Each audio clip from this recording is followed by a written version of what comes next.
I'm Brad Wolf, and welcome to Dire Den, and this is part 3 of the How to Build a Better D&D Sandbox series. In this series, I'm combining Pandelver and Below, the Shattered Obelisk, Dragons of Icespire Peak, Sunless Citadel, and the Forge of Fury. I'm taking those 4 D&D adventures and combining them into one large Sandbox campaign. In the first video, I reviewed my campaign prep process, and in the second video, I started working on the factions for the campaign. And like the last one, in this video, I'm combining 2 of the adventures together by creating a faction that bridges both storylines.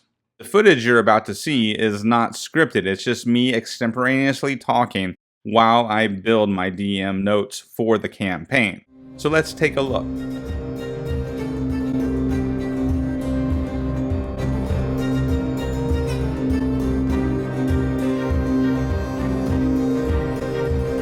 Now let's scroll down to the next one. And this one I also lifted straight out of my factions video. This is my Spider Fang Goblin clan from that video. Now we're going to change this one up considerably because this is going to be the tie that binds all of these different adventures together.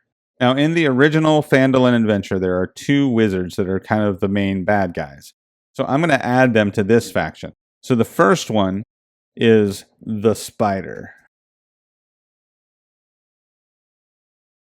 And the second one is Glassstaff.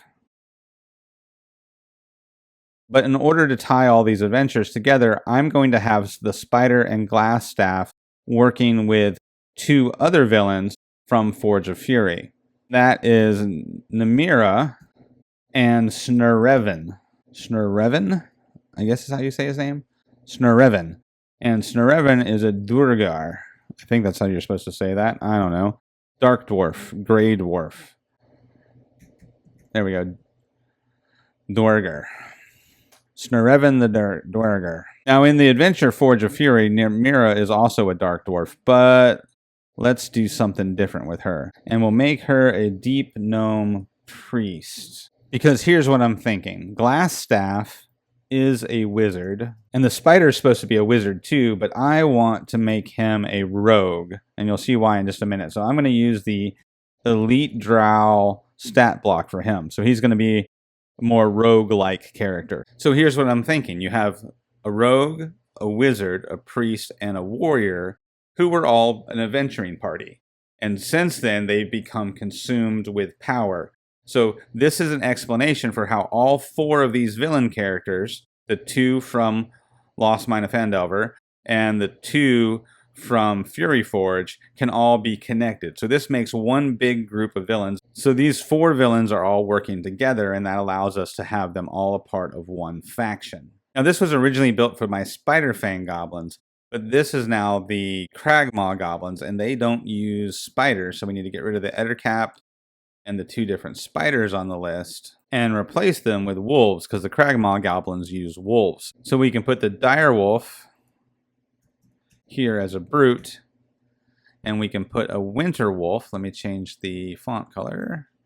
The Winter Wolf for an elite. Now I don't think there's actually Winter Wolves in the Phandelver and Below adventure, but it fits the theme, and if I put it here, then it's easy for me to remember. If I need to up the difficulty of an encounter, I can always slap a Winter Wolf alongside a group of goblins, and that will significantly raise the difficulty level. Now the other thing that's okay to do is you can have more than 3 of each of these. So I'm going to move my Hobgoblin over here with my Goblin just to not have to rebuild the table, because the other folks who work for Glassstaff and the Spider are the Red Band Ruffians. Is it Red Band or Red Brand? I think it's Red Brand. Let me look real quick. Yeah, so it's Red Brand with an R. Let me come back here. Red Brand Ruffians. And apparently I didn't spell ruffians, right? There you go. That's our second faction. So now that we got the faction table built, let's take a look at our villains, because I'm most concerned about the story when it comes to this faction, because like I said earlier, this faction ties everything together. This faction helps connect the dots between the different adventures. So we have Nezzer the Spider, Albrecht Glassstaff, Snurreven, and Namira. Now I misspoke earlier. Snurreven is the spellcaster, and Namira is the the warriors. So we're going to keep Namira as the Duergar leader, and Snereven is the one we're going to change to a gnome, and we're going to also change her to a priest. And like I said earlier, we're also changing Nezer to a rogue. And my whole point in making these changes is so that this group of villains looks like a group of adventurers, kind of one from each of your stereotypical groupings. So we have an expert, mage, priest, and warrior. Because in the original design of these adventures, 3 out of 4 of these villains were all wizards. And I already did a group of wizards as the villains in my last campaign, so I want to do something different with this campaign. And for so many different reasons, I love the idea of the villains being another adventuring party. So why are these villains trying to access the 2 different magical forges in these 2 different dungeons? Because that's the obvious connection between Wave Echo Cave from Pandelver and Below and the dungeon from Forge of Fury. They both have these forges that are designed to make magic items. So here's what I'm thinking. There's one more potential villain here, and that's Mormesk the Wraith. Mormesk appears in Wave Echo Cave as well. And he has a separate backstory that's connected to the dungeon itself and not connected to Glassstaff, but when the dungeon master, I can change things. So this is where I'm going with it. Mormesk was a warlock and died in some terribly foul way. So the only way he can be brought back to life is by a 9th level spell like Wish or True Resurrection. And Glassstaff and Snereven aren't powerful enough to cast 9th level spells, so they need another option. So the villains of our story have a more relatable reason to claim these 2 magical forges. They are trying to use them to create some sort of powerful magic item that'll bring Mormesk back to life. So I got this idea from one of you in the comments, and I'm sorry I can't call you out by name because I have no idea how to pronounce your username. But they shared when they ran Lost Mine of Phandelver, they gave Nezer the Spider a wife who had been turned into a Drider. So Nezer was trying to convert her back to an elf.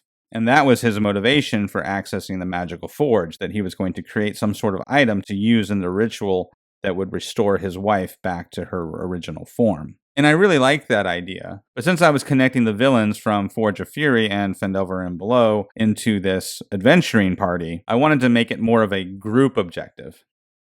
So here are the questions I have for you guys in the comments. How did Mormesk die? What horrible thing happened to him that a resurrection spell won't bring him back to life? And then the second question, what am I going to call this item they are trying to make to bring Mormesk back to life? Am I going to go ahead and call it the Tablet of Reawakening? All my players have seen the movie, so maybe.